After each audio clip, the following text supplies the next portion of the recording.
खुशामदीद दोस्तों कभी आपने सोचा है आप जब भी कोई काम शुरू करें आपको बहुत मुश्किल होती है उस काम में अपने आप को मशगूल रखना, क्योंकि तरह तरह की डिस्ट्रैक्शन आती हैं और आपका फोकस खराब करती हैं। जरा सोचिए कि आपको बहुत इंपॉर्टेंट टास्क मिला हो, आपको बहुत इंपॉर्टेंट प्रोजेक्ट मिला हो और आप जब भी उस प्रोजेक्ट के लिए बैठते हैं तो एकदम नोटिफिकेशन आती हैं इंस्टाग्राम से, स्नैपचैट से, फेसबुक से और आप उसको स्क्रॉल डाउन करने शुरू हो जाते हैं, या आपको व्हाट्सएप पे मैसेजेस चेक करने की आदत लग गई है जैसे कि एक ज़माने में मुझे थी। लेकिन दोस्तों इन चीज़ों का शिकार आप या मैं नहीं बल्कि काफ़ी सेलिब्रिटीज़ भी थे। विराट कोहली जो कि इंडिया के बहुत बड़े बैट्समैन हैं, उन्होंने भी इंडिया टुडे को इंटरव्यू देते हुए कहा कि मैं भी डिस्ट्रैक्शंस का शिकार था, लेकिन फिर मैंने फोकस करना सीखा और मैंने इस पर बहुत ज़्यादा हेल्प की लोगों से। माहिरा खान ने कहा कि मैं एक ज़माने में डिजिटल डिस्ट्रैक्शंस का शिकार थी और मैंने इसके लिए बाकायदा हेल्प ली और आज मैं फोकस करना सीख गई हूँ। तो यानी कि दोस्तों कोई भी इस प्रॉब्लम से इम्यून नहीं है, आप, मैं या हमारे इर्द गिर्द हमारे रिश्तेदार, दोस्त। फोकस को मेंटेन रखना और डिस्ट्रैक्शन को दूर रखना ये एक बहुत अहम स्किल है। इससे हमारी प्रोडक्टिविटी भी ज्यादा हो सकती है, इससे हमारी मेमोरी स्ट्रांग हो सकती है। और मैं आज आपको बताऊंगा कि कौन सी ऐसी 5 मिस्टेक्स हैं जिससे हम डिस्ट्रैक्शन का शिकार होते हैं, उससे हमारी फोकस खराब होती है, उससे हमारी प्रोडक्टिविटी खत्म होती है। तो आखिर तक मेरे साथ जुड़ी रहिए कि हम उन गलतियों को एक्सप्लोर कर सकें।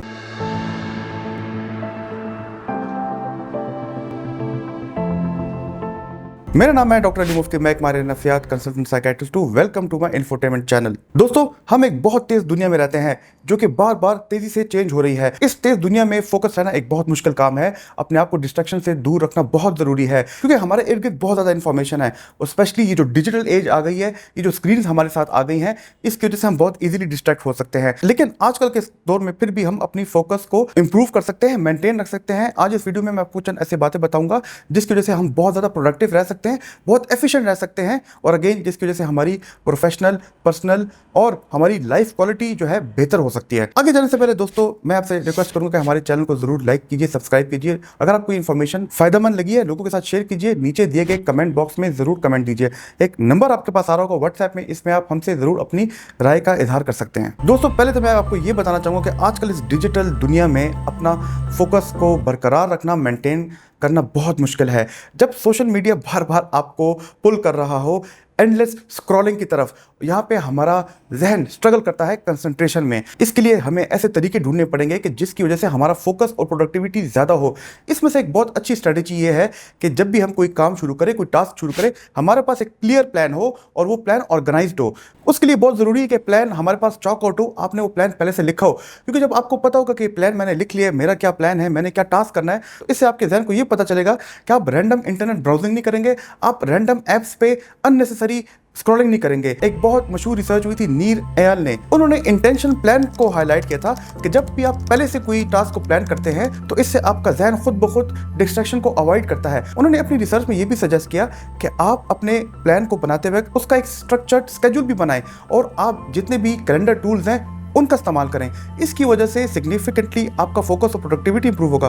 दोस्तों मैं भी आजकल कैलेंडर टूल्स का बहुत इस्तेमाल करता हूं, चाहे मेरा मोबाइल हो, चाहे मेरा लैपटॉप हो, इस पे मेरी प्रोडक्टिविटी बहुत ज़्यादा इंक्रीज हुई है। दोस्तों याद रखिए कि हम अगर अपना फोकस इंप्रूव करेंगे, हमारी कंसंट्रेशन बेहतर होगी, हमारी अटेंशन बेहतर होगी, हमारी मेमोरी भी बेहतर होगी, क्योंकि ये मेमोरी बनाने के स्टेप्स हैं और at the end of the day हमारे गोल्स, हमारे प्रोजेक्ट्स इजीली अचीव होंगे। लेकिन दोस्तों कुछ ऐसी चीज़ें कि जिससे हम अपना फोकस नहीं मेंटेन कर सकते, जैसे कुछ इमोशनल ट्रिगर्स, आइए उनको जानने की कोशिश करते हैं। दोस्तों हम जब भी कोई काम शुरू करते हैं तो हमारा दिमाग, हमारा जहन, उसको एंजॉयमेंट चाहिए होती है और वो उस काम को लेके एस्केप चाह रहा होता है और वो देखता है कि ऐसी सिचुएशन देखे कि जहाँ पे उसको मजा है। तो हमारा दिमाग, हम लोग एक अनकंफर्टेबल इमोशंस का शिकार हो जाते हैं कि हमें टास्क भी करना होता है लेकिन हमारा जहन चाहता है कि वो एंजॉयमेंट करे। यहाँ पे जो है बहुत ज़रूरी है कि हम अपने इमोशंस को पहचानें, हम अपने जज्बात को पहचानें और उनके ट्रिगर्स को पहचानें। हमारा जो ब्रेन का इमोशनल सेंटर है उसे एमिग्डाला कहते हैं और वो इस किस्म के ट्रिगर्स को रिलीज करता है। तो लिहाजा ये बहुत ज़्यादा ज़रूरी है कि आप इन जज्बाती ट्रिगर्स को पहचानें जो कि डिस्ट्रैक्शन कॉज करती है, क्योंकि ये एक बहुत पावरफुल टूल है फोकस को मेंटेन करने के लिए।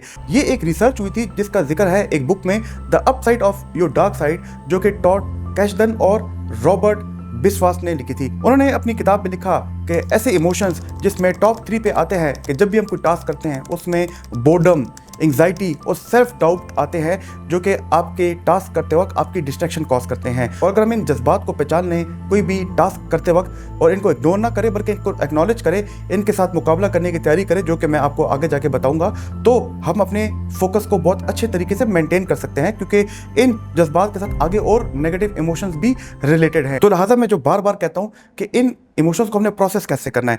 सबसे पहले तो जैसे मैंने बार बार कही कि इन इमोशंस को एक्सेप्ट करें रादर देन आप इन इमोशन को फाइट करें, कि आपको पता चले कि आपका दिमाग आपको बार बार बोर कर रहा है, एंग्जाइटी ला रहा है और आपके अंदर सेल्फ डाउट क्रिएट कर रहा है किसी भी टास्क को लेके, ताकि आपको पहले मेंटल क्लैरिटी आ जाए और आपको फोकस करने में आसानी हो। दूसरे नंबर पे कुछ ऐसी स्ट्रेटेजीज हैं जो कि दुनिया में अपनाई जाती हैं फोकस को मेंटेन करने पे, और इसको प्लेफुल अप्रोचेस कहते हैं। सबसे पहले इसमें आती है फास्ट बैड रॉन्ग। ये बहुत एक फन मेथड है, बड़े मजे की टेक्निक है। मैं इसको बहुत इस्तेमाल करता हूं क्योंकि मेरे अंदर भी पहले एक परफेक्शनिज्म की ट्रेड्स थी, और मैं भी कोई टास्क शुरू करता था तो मैं कहता था कि मेरा टास्क परफेक्ट होना चाहिए, जिसकी वजह से मेरा टास्क डिले होता था, जिसकी वजह से मेरा टास्क कंप्लीट नहीं होता था और मेरे अंदर बार बार बोर्डम की इमोशन आती थी, मेरे अंदर एंग्जाइटी की इमोशन आती थी। इस प्ले की वजह से, इस स्ट्रेटेजी की वजह से अब मुझे ये कॉन्फिडेंस मिला कि टास्क शुरू करो, चाहे वो इम्परफेक्टली क्यों ना हो, चाहे वो सही तरीके से क्यों ना हो, और टास्क खत्म भी हो जाए तो जरूरी नहीं है कि वो परफेक्टली हो, उसको आप खत्म करो एक दफा, और खत्म करके फिर एक दफा रिवाइज कर देना, या खत्म करके लोगों के साथ शेयर करो, क्योंकि टास्क को कंप्लीट करना बहुत इंपॉर्टेंट है। और ऐसी स्ट्रेटेजी जो कि मैं अपने पेशेंट्स को बताता हूं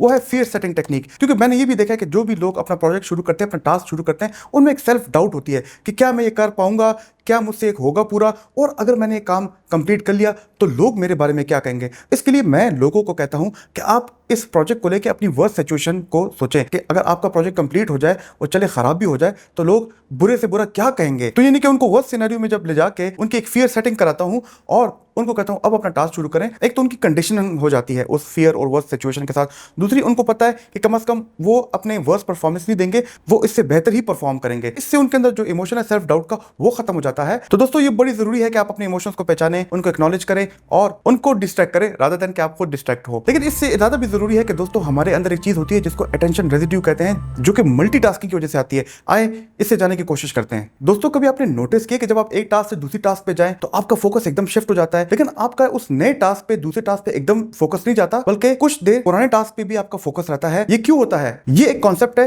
जिसे अटेंशन रेजिड्यू कहते हैं। आप जैसे ही नए टास्क पे फोकस करते हैं तो उसमें आपके पुराने टास्क का छोटा सा फोकस रह जाता है, थोड़ा सा अटेंशन रह जाता है, क्योंकि आप एक टास्क से दूसरे टास्क पे फौरन जंप कर लेते हैं, लेकिन आपका ब्रेन जो है स्टिल फोकस होता है प्रीवियस टास्क पे। और ये हमारे लिए बहुत मुश्किल होता है कि हम नए टास्क में फुली एंगेज करें, अपने आप को फुली कंसंट्रेट करें। इसीलिए दोस्तों वो लोग जो कि मल्टीटास्किंग करते हैं उनके अंदर अटेंशन रेजिड्यू होता है, क्योंकि वो टास्क तो बार बार स्विच कर रहे होते हैं, लेकिन उनकी अटेंशन रेजिड्यू की वजह से उनकी फोकस कम होती है, उनकी एफिशिएंसी कम होती है, उनकी प्रोडक्टिविटी कम होती है। सिंगल टास्किंग की वजह से आपका ब्रेन जो है एक टाइम पे एक टास्क पे एंगेज रहता है, उसके अंदर अटेंशन रेजिड्यू नहीं होता, और सबसे बढ़ के ये कि आपकी फोकस इंक्रीज होती है, आपकी कंसंट्रेशन मेमोरी इंक्रीज होती है, और इसकी वजह से आपकी प्रोडक्टिविटी इंक्रीज होती है। एक और ऐसी स्ट्रेटेजी है जिसकी वजह से आप अपने फोकस को मेंटेन रख सकते हो, वो ये है कि आप कॉन्शियसली इग्नोर करो अपने मोबाइल फोन को, या सबसे बेहतर ये कि जो कि मैं करता हूं कि अपने नोटिफिकेशंस को टर्न ऑफ करो। यानी कि सोचें जैसे ही कोई अलर्ट आता है, जैसे ही कोई व्हाट्सएप मैसेज आता है, तो फौरन आपका दिमाग जो है आपको अलर्ट करता है कि इसका रिप्लाई देखो, आपके अंदर क्यूरियोसिटी जनरेट करता है, क्या वो इस मैसेज को देखें, इस व्हाट्सएप ग्रुप में या मेरे दोस्त ने मुझे क्या मैसेज किया था। एक रिसर्च हुई थी यूनिवर्सिटी ऑफ कैलिफोर्निया इरविन में,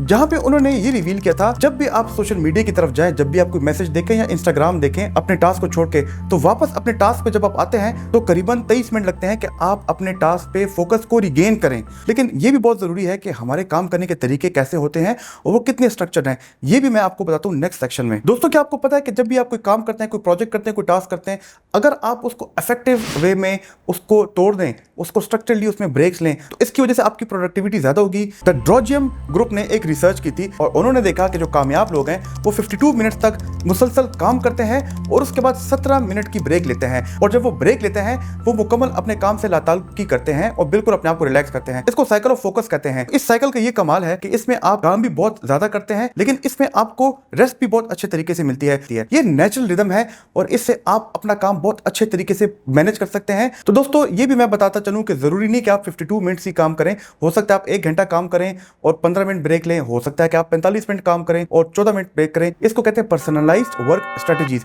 ये बहुत इंपॉर्टेंट है कि आप अपने पर्सनैलिटी के मुताबिक इस साइकिल को थोड़ा बहुत अडॉप्ट करें। लेकिन अगर आपकी फिजिकल हेल्थ ठीक ना हो तो ये सारे पिछले बातें हो सकती हैं गलत हो। आइए जानने की कोशिश करते हैं कि फिजिकल हेल्थ कैसे हमारी प्रोडक्टिविटी को बेहतर बनाता है। वो लोग जो कि रात को बहुत कम सोते हैं या अपनी स्लीप को प्रायोरिटी नहीं देते, उसके अलावा वो लोग जो कि अनहेल्दी डाइट लेते हैं जिसमें जंक फूड, बेकरी के आइटम शामिल हैं, और सबसे बढ़ के ये वो लोग जो कि एक्सरसाइज के लिए टाइम ही नहीं निकाल सकते हैं। यकीन जानिए कि ये सब चीज़ें आपकी डिस्ट्रैक्शन कॉज करती हैं और इसकी वजह से आपका फोकस खराब होता है। लेकिन इसके मुकाबले में वो लोग जो कि अपनी नींद का ख्याल रखते हैं और वो हेल्दी खाना खाते हैं और एक्सरसाइज के रूटीन को फॉलो करते हैं और एक्टिव रहते हैं, यकीन जानिए कि वो अपने दिमाग के लिए वंडर्स कर रहे हैं। वो अपने दिमाग की ब्लड सप्लाई को भी ज्यादा कर रहे हैं और इसकी वजह से उनकी अटेंशन, कंसंट्रेशन और फोकस भी बढ़ेगी। दोस्तों, रिसर्च ये बताती है कि एक बहुत स्ट्रॉन्ग लिंक है उन लोगों के दरमियान कि जिनकी फिजिकल हेल्थ बेहतर है और उनकी फोकस भी बहुत अच्छी है। उन्होंने इस रिसर्च में ये भी देखा कि आप अगर अपनी डाइट को मैनेज नहीं करते, अगर आप अनहेल्दी खाना खाते हैं जिसमें burgers, pizza, junk food, trans fat आ गया है, अगर आप अपनी स्लीप को मेंटेन नहीं करते